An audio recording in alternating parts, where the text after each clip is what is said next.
बिस्मिल्लाहिर्रहमानिर्रहीम। आज मैं आपके लिए लेके आई हूँ बहुत ही मज़ेदार, टेस्टी और नहायत आसान घर में बचे हुए आटे के साथ बेहतरीन सी रेसिपी बनाने का तरीका।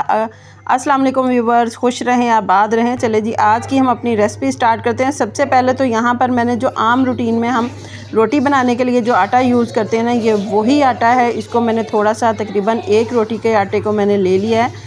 इसको मैं मज़ीद इस तरीके से आपको बताऊंगी कि हम इसको अब रेसिपी को किस तरीके से बनाएंगे।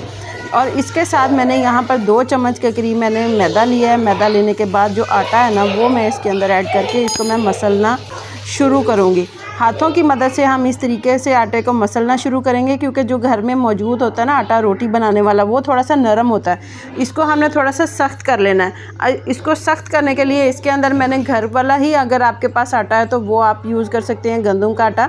आप उसी को यूज़ करके इसको थोड़ा सा सख्त करने के लिए इसको आप मसल लें। इस तरीके से आप हाथ की मदद से जब मसलते जाएंगे ना, तो ये खुश्क आटे के साथ मसलने के साथ साथ ये काफ़ी सख्त हो जाएगा। और इस रेसिपी के लिए मुझे थोड़ा सा आटा जो है वो सख्त चाहिए। यहाँ पर आटा जो है वो तैयार हो चुका है। इसको मैंने मज़ीद 2 पेड़ों में मैंने बना लिया। बनाने के बाद थोड़ा सा जो मैदा है वो मैंने इसके ऊपर डस्ट किया है। और इसकी मैं एक रोटी बेलना शुरू करूँगी। पतली रोटी बेलेंगे, मोटी रोटी हमने बिल्कुल भी नहीं बेलनी। नॉर्मल जिस तरीके से हम रोटी बेलते हैं ना, इसी तरीके से हमने ये इसकी एक बड़ी सारी रोटी बेलना शुरू कर लेनी है। यहाँ पर देखें, आप देख सकते हैं कि मैंने अच्छी तरीके से इसकी एक रोटी मैंने बेल ली है। जैसे ही मैं इसको बेल लूँगी ना, तो हम अपना अगला स्टेप शुरू करेंगे। आप इसको सिर्फ मैदे के साथ भी बना सकते हैं। अगर आपको आटा पसंद नहीं है तो आप इसको मैदे के साथ भी बना सकते हैं। इसमें आप जो मैदा है, जब आप गूँधेंगे ना, तो उसको आप हल्का सा नमक इसके अंदर ऐड कर लें और थोड़ा सा आप इसके अंदर नीम गर्म पानी के साथ थोड़ा सा सख्त रख के आप इसको गूँध सकते हैं। अब यहाँ पर मैंने यूज़ किया है ग्लास, जो आम रूटीन में घर में मौजूद होते हैं। स्टील के ग्लास आप वो ले सकते हैं, कटोरी भी ले सकते हैं। इसकी मैंने ऐसे शेप बना ली है। इस तरीके से मैंने जो बाकी आटा है ना, उसकी भी मैं शेप बना लूँगी। अब इस शेप को मैंने थोड़ा सा और बेल लेना है। ये देखें, इस तरीके से ना मैं बेलने की मदद से इससे अंदर से जो निकाली हुई रोटी है वो उसको मैं थोड़ा सा और बेल लूँगी। जैसे ही मैं बेलूँगी ना, ये देखें बेहतरीन सी पतली सी रोटी तैयार हो चुकी है। अब यहाँ पर एक है कि मैंने यहाँ पर ली है एक स्टिक। आम रूटीन में घर में मेरे पास मौजूद थी, तो मैंने इन्हीं कामों के लिए उसको संभाल के रखा हुआ है। अगर आपके पास ऐसी स्टिक नहीं है तो आप बच्चों की पेंसिल भी ले सकते हैं। जो कच्ची वाली पेंसिल होती है ना, जिससे बच्चे होमवर्क करते हैं, आप वो वाली पेंसिल ले सकते हैं। उसको इसके अंदर इस तरीके से ऐड करें और इसको आहिस्ता आहिस्ता फोल्ड करते जाएं। और एंड में जो रोटी बच जाएगी, उसके ऊपर आपने हल्का सा पानी लगा लेना है। पानी लगाने के साथ इसको आप ये देखें, इस तरीके से आपने ये बना के तैयार कर लेनी है।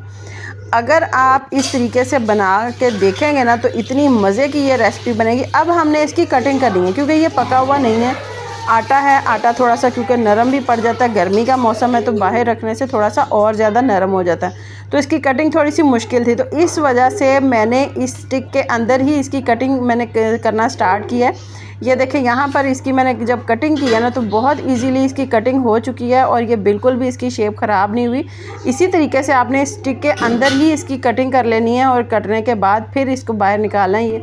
और इसी तरीके से हमने जो बाकी आटा है उसको भी हमने बेल लेना है। और बेलने के बाद इसकी इसी तरीके से हमने कटिंग सारी करके एक साइड पर रख लेनी है। ये देखें, मैं आपको दिखा दूँ, यहाँ पर मैंने इसकी सारी कटिंग कर चुकी हूँ। सारा ये जो आटा है वो इस शेप में मेरा आ चुका है। अब इसको मैं बताऊंगी कि हमने तैयार किस तरीके से करना है। कढ़ाई में मैंने 2 चम्मच के करीब मैंने कुकिंग ऑयल लिया है। अगर आप कुकिंग ऑयल नहीं इस्तेमाल करना चाहते तो आप देसी घी भी इस्तेमाल कर सकते हैं। आधा चम्मच मैंने सिर्फ इसके अंदर लहसुन का ऐड किया है और हल्का सा मैंने इसको कुक करने के बाद इसके अंदर एक छोटे साइज़ का प्याज चॉप करके इसके अंदर ऐड कर लिया है। और इन दोनों को मैं हल्का सा गोल्डन ब्राउन कर लूँगी। जैसे ही ये हल्का सा गोल्डन ब्राउन हो जाएंगे ना, तो इसके अंदर मैं थोड़ा सा टमाटर ऐड कर दूँगी, क्योंकि टमाटर के साथ ये होगा कि उसके पानी के साथ इसका जो कुकिंग का प्रोसीजर है ना, वो थोड़ा सा स्लो हो जाता है और हम इजीली अपने स्पाइसेस इसके अंदर ऐड कर लेते हैं।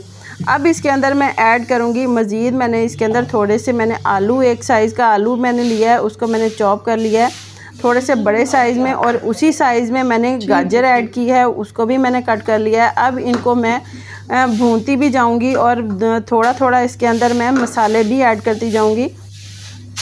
2 से 3 मिनट हो चुके हैं। अब इसके अंदर मैंने स्पाइसेस ऐड कर लेने हैं। स्पाइसेस में मैंने थोड़ा सा नमक ऐड किया है, सुर्ख मिर्च जो है वो मैंने बहुत थोड़ी इसके अंदर ऐड की है, हल्की सी मैंने इसके अंदर हल्दी ऐड की है, 2 चुटकी के करीब मैंने काली मिर्च इसके अंदर पिसी हुई ऐड किया और थोड़ा सा चाट मसाला ऐड करूँगी। और अब इसके अंदर तकरीबन 1 कप के करीब मैंने पानी ऐड कर दिया, ताकि मैं पहले इसके अंदर जो मैंने सब्ज़ी ऐड किया ना वो अच्छी तरीके से गला लूँ।